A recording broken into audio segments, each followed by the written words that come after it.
오늘 오전에 제가 의대 정원 부분, 의사들과 정부가 팽팽히 맞서고 있는 부분, 이 부분도 관련해서 한동훈 대표가 중재안을 마련해서 지금 대통령실에 요청도 하고 협의도 하고 있고, 의사 측도 전문의가 있고 의사들이 있고 이렇게 협의를 하고 있다라는 말씀을 드렸습니다. 지금 많은 언론들에서는 한동훈이 제안한 이 중재안에 대해서 대통령실이 어제 곧바로 거부를 했습니다.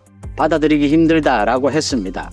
그런데 크게 차이가 나지가 않습니다. 그러니까 2025년도에 1,500명 정도를 증원을 합니다. 지금 정부의 안에 의하면 2026년에는 1,500명은 좀 어렵고 굉장히 조정을 좀 해야 한다. 절반을 보면 700명 정도입니다. 700명 정도를 정원을 해야 하느냐, 아니면 아예 보류를 하느냐, 유예를 하느냐, 한 명도 정원하지 않느냐. 지금 이 차이인데 2026년에 그 소위 의대 학생들, 유급이 되는 학생들, 의대 수업이 가능하겠느냐 이런 것을 보고 조정이 될 수가 있는 것입니다. 그래서 큰 차이는 없다. 흔히 윤 대통령과 한동훈 대표의 지금 관계를 이야기를 하게 되는데 이게 긴장과 협력을 계속 되풀이할 수밖에 없다. 그러니까 윤 대통령의 지지율도 높고 국민의힘 지지율, 한동훈 대표의 지지율도 모두 높다면 정말 말 그대로 원팀으로 그냥 가도 됩니다. 그런데 현실이 그렇지를 못합니다. 그럴 경우에는 지금 지지율을 끌어올리기 위해서, 많은 국민들의 지지를 받기 위해서, 이기는 정부, 이기는 정당이 되기 위해서는 때로는 갈등도 필요하고 때로는 협력도 필요합니다. 지금은 의사들과의 협의 부분도 남아 있습니다. 그러니까 지금 한동훈 대표와 윤석열 대통령이 어떻게 하자라고 정한다라고 해서 문제가 정리되는 것이 아니지 않습니까? 의사 측에서 이걸 받아들이겠다라고 하는 것도 남아 있는 만큼 앞으로 이 부분에 대해서 잘 풀려 나가게 될 것이다. 잘 풀려 나가는 길이 이게 윤석열 정부 성공, 국민의힘 지지율을 끌어올리는 것이다. 어떻게 하면 잘 풀릴 수 있겠느냐, 그 방법을 찾아내는 일. 지금 현재 분위기는 상당히 근접해 있는 만큼 긍정적으로 전망해 볼 수 있다, 이런 말씀이고요. 또 한 가지 더 말씀을 드리면 어제부터 지금 노동부 장관의 김문수 후보에 대해서 인사청문회가 열리고 있습니다.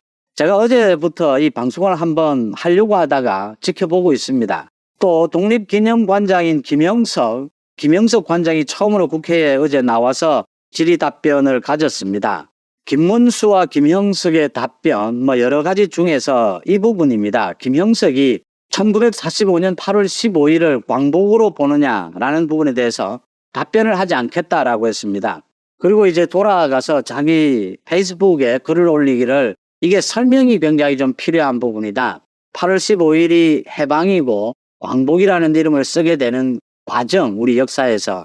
그 다음 1945년의 8월 15일과 1948년 8월 15일 정부를 수립하고 난 이후에 8월 15일과의 이 의미의 차이를 이야기를 하면서 자기가 답변을 하지를 않았다. 이런 설명을 민주당 쪽에서 못하게 하기 때문에 그런 설명을 하지 않았다라고 하는데, 해방이든 광복이든 1945년 8월 15일을 해방이든 광복이든 답변을 하는 것이 옳았다라고 하는 것이고요. 그 다음 김문수 후보에 대해서는 어제 이제 민주당이 청문회장을 박차고 나가는 일까지 벌어진 것이, 그러니까 일제시대에 우리나라 국민들의 국적이 어디였느냐, 여기에 대해서 김문수가 당연히 일본이었다.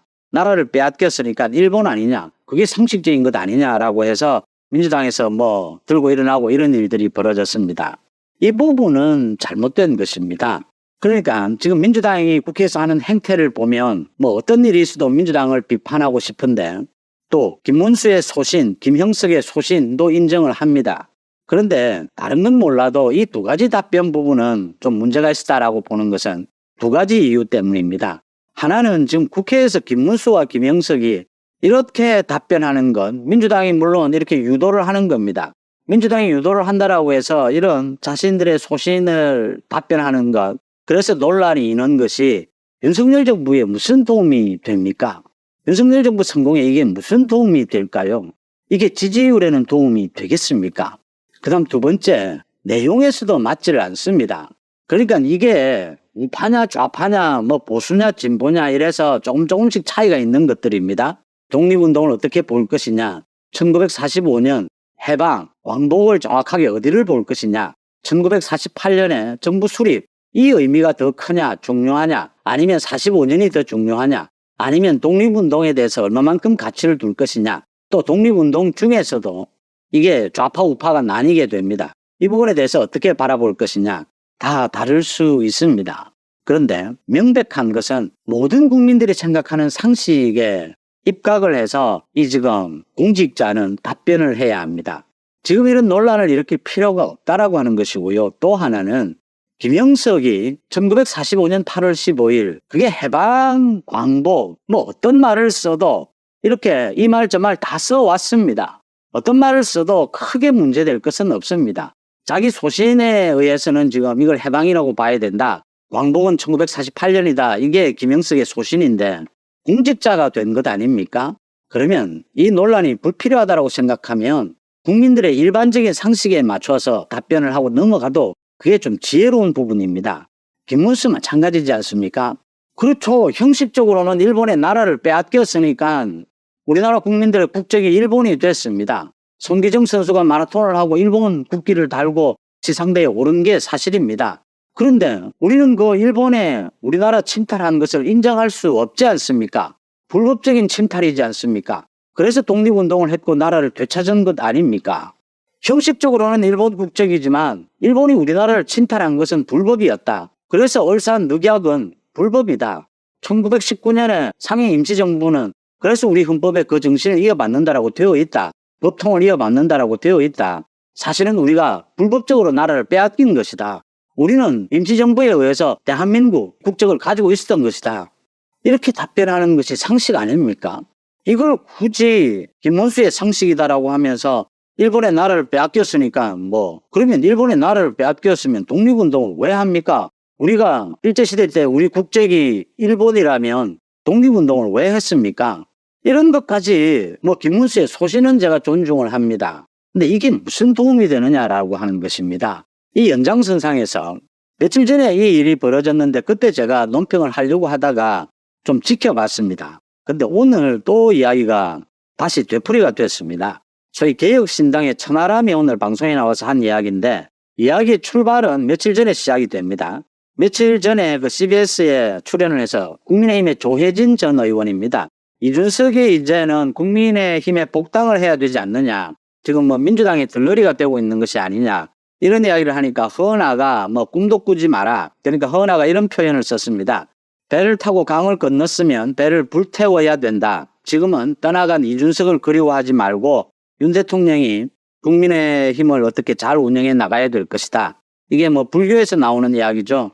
이준석으로 해서 윤 대통령이 이제 정권을 잡았으면 이준석은 그리워하지 말라 이렇게 단칼에 거절을 하는 이런 논란이 있었습니다. 이 부분에 대해서 천하람이 오늘 CBS에 출연을 해서 이 부분에 질문이 있자 이렇게 이야기를 했습니다. 지금 국민의힘에게 시급하게 필요한 것은 이준석의 복당이 아니고 윤 대통령의 탈당이다. 지금 윤 대통령은 국민과 소통할 의지가 없고 극단적인 이념, 뉴라이트로 달려가고 있다. 국민의힘은 점점 거기에 부역하는 정당이 되고 있다. 제정신 박힌 사람은 이제 윤 대통령과 일을 안 하려고 한다. 윤 대통령은 국민의힘에 대해서 자기가 정권도 잡았고 한동훈에 대해서 비대위원장도 시켜줬는데 배은망덕하다 이런 생각을 하고 있다. 이런 이야기들을 했습니다.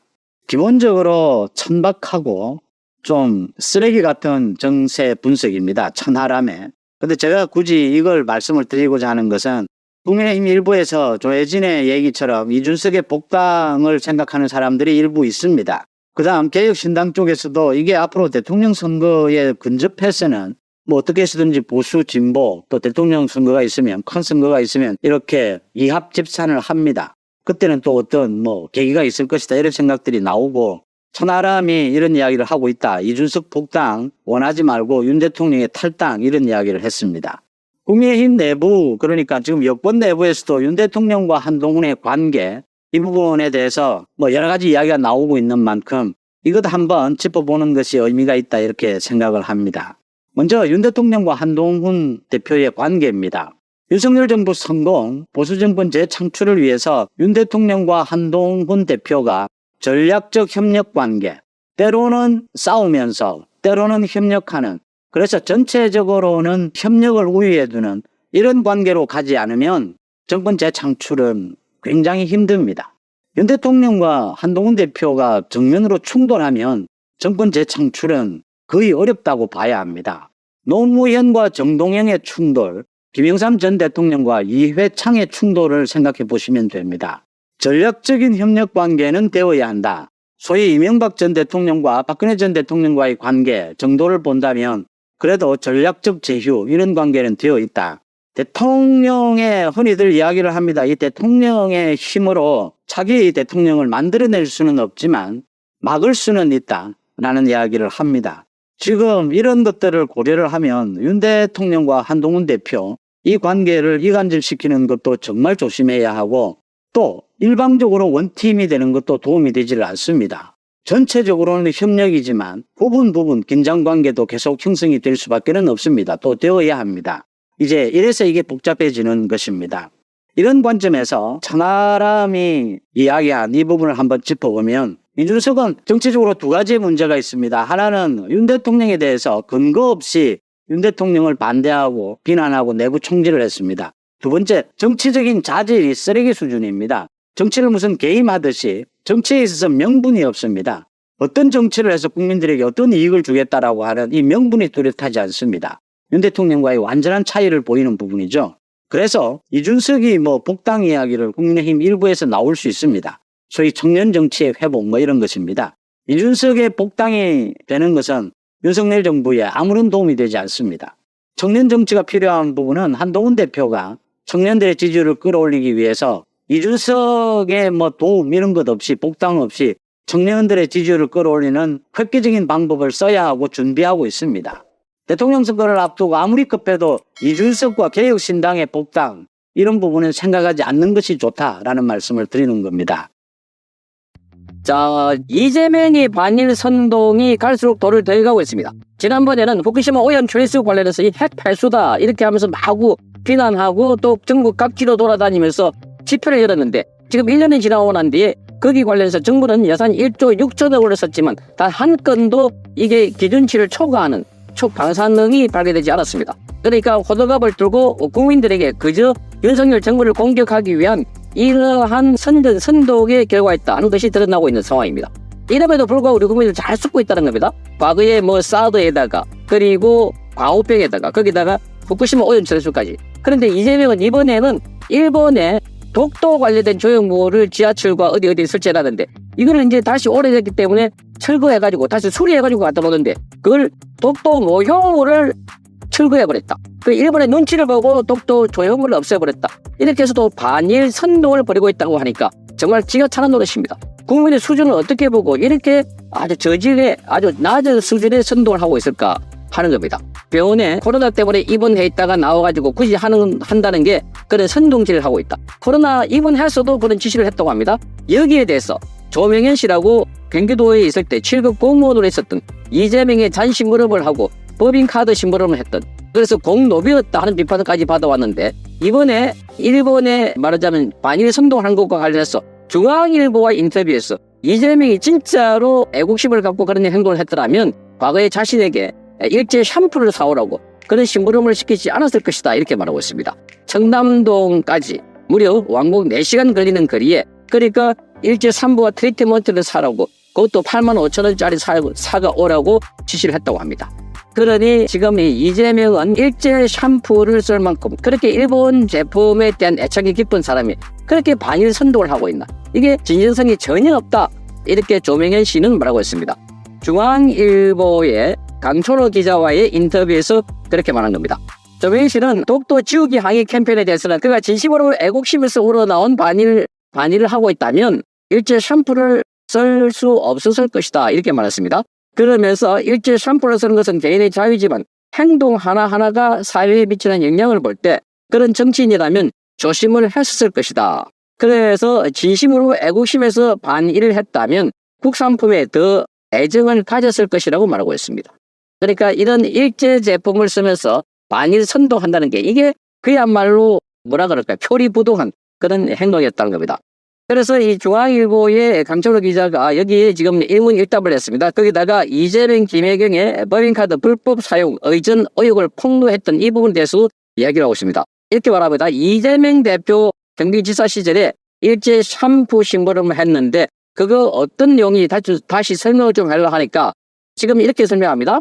지금은 이재명 샴푸로 불리고 있는 9월의 샴푸, 9월의 샴푸인데 당시 시중에 파는 곳이 없었다. 직구하면 시간이 걸리기 때문에 그래서 상사했던 배소연 씨에게 구하기 어렵다 이렇게 말하니까 배 씨가 그 원장은 쓸데없는 소리를 해가지고 귀찮게 했다 이렇게 혼잣말로 했다고 합니다. 여기서 말하는 원장은 이재명의 출장 미용사 청담동 묘실 원장이 9월의 샴푸를 쓰라고 권장을 했다고 합니다. 그러니까 권장을 하니까 이재명이 사오라고 시켰고 그러니까 이 배소연 씨가 밑에 조명희 씨에게 시켰다는 겁니다. 그러니까 그 원장이 쓸데없는 일을 말해가지고 또 심부름을 시킨다. 뭐 이런 식으로 푸념을 하는 것 같습니다.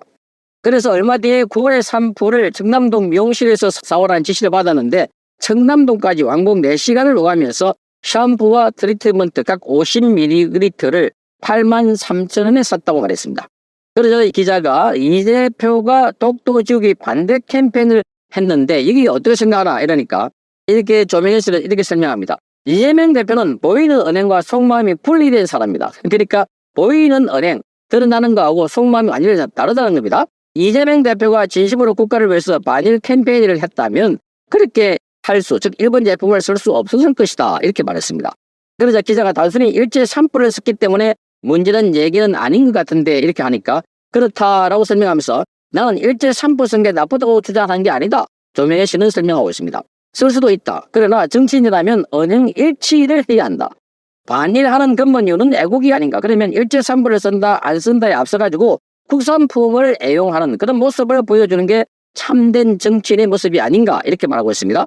그런데 이재명 대표가 입으로는 반일을 외치면서 일본 샴푸를 거리낌 없이 쓰는 것을 보면 그가 외치는 반일이 진심어린 애국심에서 나온 것이 아니다라고 본다는 겁니다. 진짜 애국심이 있었다면 평소에도 그런 게 눈에 들어왔을 것이다. 또 다른 큰 문제가 있다. 또 이렇게 말했습니다. 그래서 기자가 그게 뭔가 이렇게 물으니까 일제 샴푸를 이재명 개인 돈으로 샀으면 법적으로 문제가 안 되겠지만 국민 세금으로 샀다는 겁니다. 법인카드로 결제가 안 되니까 자신의 카드, 조명희 씨 카드로 구입을 했고 영수증도 챙겨서 도청에 지사 비서실 공무원에게 돈을 돌려받았다는 겁니다. 결론적으로 이재명은 애국심 면에서나 공인 또는 정치인으로서의 자세가 안 된 사람이다. 이렇게 평가를 했습니다. 그러자 다시 이 기자가 이재명 대표와 민주당이 외치는 반일의 의미는 그러면 뭐라고 보라 이렇게 물어보니까 이렇게 대답합니다. 일본이 과거사를 사과하지 않는 것을 비판하는 건 당연한 일이다. 그러나 이재명 대표의 행태를 보면 단순히 일본인을 미워하고 또 공격하려고 하고 선동해서 국민의 마음에 혼동을 주려고 하는 것 같아. 정치인은 국가를 생각하는 진심이 있어야 하는데 단순하게 반일을 그 수단으로 이용하려고 하다 보니까 말과 행동이 완전히 다른 것이 나온다. 이렇게 말하고 있습니다. 표리부동 완전히 다르다는 겁니다. 그러니까 이재명이 하는 말 이건 진짜로 본인이 말하는 거하고 행동하는 거 이게 뭐 일제 제품 반일 선동뿐만 아니라 거의 전반에 걸쳐서 이런 것 아닐까 이렇게 말합니다. 그러니까 자기 말과 행동 이게 뭐라 그럴까 완전히 위선 행동을 하고 있다 하는 겁니다. 그러니까 겉으로는 서민을 위한다 뭐 국민을 위한다 이렇게 하지만 온통 본인의 생각은 지금 방탄 본인이 구속되지 않기 위해서 그렇게 이용하고 있는 것 아닐까 하는 거와 그리고 지금 국민들에게 그런 선전선동을 하니까 여기에 막 넘어가 있는 사람들 정말 한심하기 짝이 없다 하는 것을 다시 한번 생각하게 되는 겁니다. 그러니까 지금 조명현 씨가 생각하더라도 이재명은 극과 속이 완전히 다른 그야말로 수박의 대면서로 보이는 사람이 바로 이재명이 아닐까 이런 생각을 하게 됩니다. 그래서 기자가 다시 요즘 어떻게 지내나 근황을 물어보니까 이렇게 말합니다. 검찰이 지난 4일에 이재명 부부에게 법인카드 유용 혐의로 소환을 통보했다는데 2달이 지나도록 강반무소식이라는 겁니다. 하루 빨리 기소가 이루어져서 진상규명과 처벌이 되기를 바란다.